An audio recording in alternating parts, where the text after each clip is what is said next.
Pemirsa, potensi pertumbuhan PT Bukit Asam Tbk masih sangat besar sejalan dengan prospektifnya bisnis hilirisasi. Kita akan membahas prospek bisnis dan saham PTBA bersama Head of Research Samuel Sekuritas, Surya Dharma. Selamat pagi Mas Surya. Pagi Mas Rudi. Terima kasih sudah bersama kami Mas Surya. Kalau kita melihat kinerja PTBA sepanjang 2020 itu seperti apa Mas? Kalau laba bersih sih turun ya, turunnya mungkin 40%-an ya, tapi itu tidak bisa dihindari karena memang COVID-19 ya, penyebabnya kan COVID-19 juga ya. Jadi membuat volume penjualan maupun harga penjualan pun juga turun ya. Kalau saya lihat volumenya mungkin turun sekitar 6% ya, 6% year-over-year di tahun lalu itu. Tapi ASP itu average selling price itu turunnya sekitar 15% ya. Itu yang membuat PTBA mungkin kinerja agak turun ya. Tapi ini juga dihadapi oleh perusahaan-perusahaan batubara lainnya juga sih ya. Oke, baik. Nah, beberapa waktu lalu ada RUPS dan jajaran direksi juga diganti. Bagaimana Anda melihat susunan direksi yang baru ini? Apakah ini ada optimisme tersendiri atau bagaimana? Kalau susunan direksi sih sebetulnya reaksinya cukup positif ya. Yang lama pun sebenarnya bagus juga ya. Tapi sebetulnya yang menjadi catatan di RUPS kemarin bukan di sisi direksinya sih ya. Tapi kepada pembagian dividen ya. Jadi dividen payout-nya itu ternyata kan sekitar 35% ya. Jadi di luar dugaan, karena market itu memperkirakan dividen payout itu sekitar 90%. Jadi mirip-mirip dengan tahun lalu, sesuai dengan guidance juga dari direksi sebelumnya, yang memberikan guidance ya pada waktu pertemuan dengan para analis gitu ya. Tapi ternyata itu terjadi kejutan gitu ya, dividennya itu ternyata di bawah perkiraan. Karena kalau misalnya dividen payout-nya sama dengan 2019, itu berarti kan sekitar dividen yield-nya itu sekitar 6-7% gitu kalau hitungan kita ya. Tapi ternyata dengan dividen yang jauh lebih rendah itu kan berarti kan yield-nya kan mungkin hanya 3% gitu ya. Jadi itu memang agak mengecewakan juga dari pelaku pasar sehingga harganya langsung tertekan ya, sudah terjadi hasil RUPS itu. Gitu.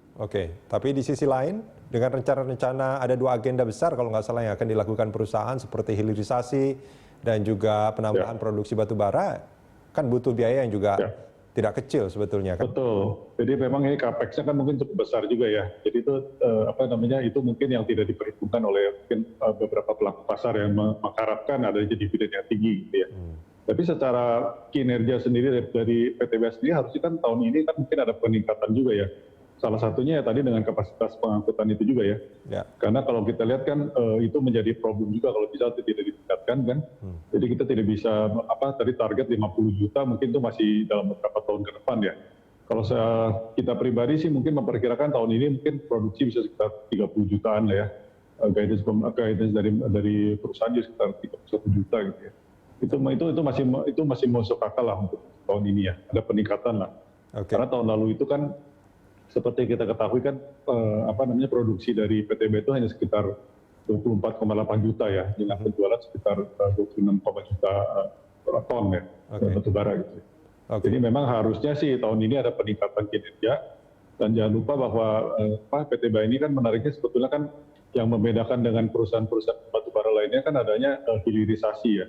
Jadi seperti tadi kan ada dari batubara menjadi kimia gitu ya, kimia tadi kan. Kemudian juga power plant itu banyak juga ya. Yang sekarang itu yang ada mulut tambang itu juga kan itu menarik juga ya, karena itu juga akan menggunakan batubara dari PTBA sendiri ya, di produksinya juga kan. Itu jadi menarik sih sebetulnya ke depannya. Ini ada hilirisasi, ada juga penambahan kapasitas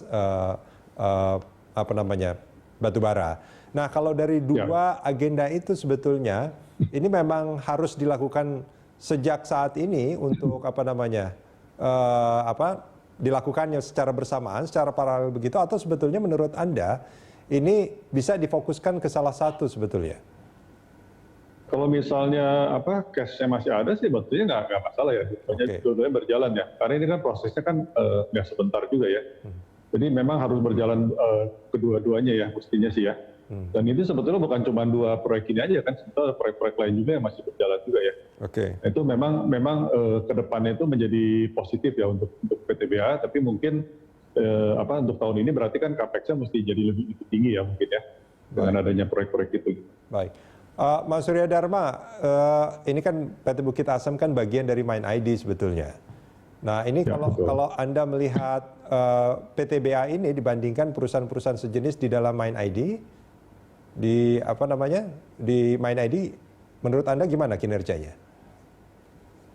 Agak berbeda sih ya. Kinerjanya sih bagus ya. PTBA itu kan kalau dibilang produsen batu bara mungkin sekarang nomor 2 atau nomor 3 ya, di bawah KPC sama Adaro gitu ya.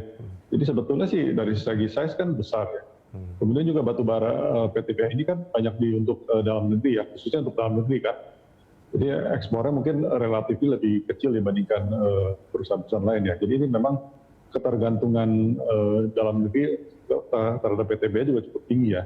Oke. Tapi kita memang mesti membedakan dengan perusahaan-perusahaan lain di bawah MindID ya, seperti misalnya non batu bara ya. Jadi lebih kepada metal yang mungkin ada ceritanya mungkin di Indonesia Battery dan lain-lain gitu kan, yang mungkin hubungannya agak berbeda ya. Atau misalnya Freeport yang juga baru jadi di bawahnya MindID juga, itu kan mungkin lebih ke emas atau copper gitu misalnya kan. Jadi memang masing-masing perusahaan itu mempunyai kontribusi yang berbeda ya. Kontribusi yang berbeda yang sama saling diharapkan kan dengan adanya MindID ini kan mereka bisa saling bersinergi ya. Kalau biasanya kan berbeda perusahaan itu kan ada persaingan juga mungkin ya. Walaupun jenisnya mungkin tidak sama, kadang-kadang kan tidak klop ya. Kalau misalnya di bawah satu holding begitu kan manage-nya itu kan mungkin lebih mudah ya. Kerjasamanya itu mungkin lebih mudah ya, jadi saling bersinergi. Kalau menurut Anda dari amatan Anda, apakah itu terlihat sinergi antara perusahaan-perusahaan di dalam MindID? Misalnya kalau kita lihat di Indonesia Battery ya kan, itu misalkan ada kerjasama Pertamina, ada PLN gitu ya, yang mungkin nggak semuanya di bawah MindID ya, tapi kan dengan adanya itu kan berarti kan kerjasama itu lebih mudah kan. Jadi misalnya bahan bakunya ada power plant misalnya ya, power plant itu bahan bakunya misalnya dari PTBA, tapi yang memakai misalnya dari PLN gitu ya. Seperti hal seperti itulah yang mungkin sebelumnya itu kan mungkin misalnya dari harga batu bara satunya mungkin pengennya kalau dari produsen kan mungkin maunya mahal gitu kan, dari PLN maunya murah gitu kan. Nah ini gimana cari jalan keluarnya supaya keduanya itu saling diuntungkan gitu, tidak ada yang dirugikan.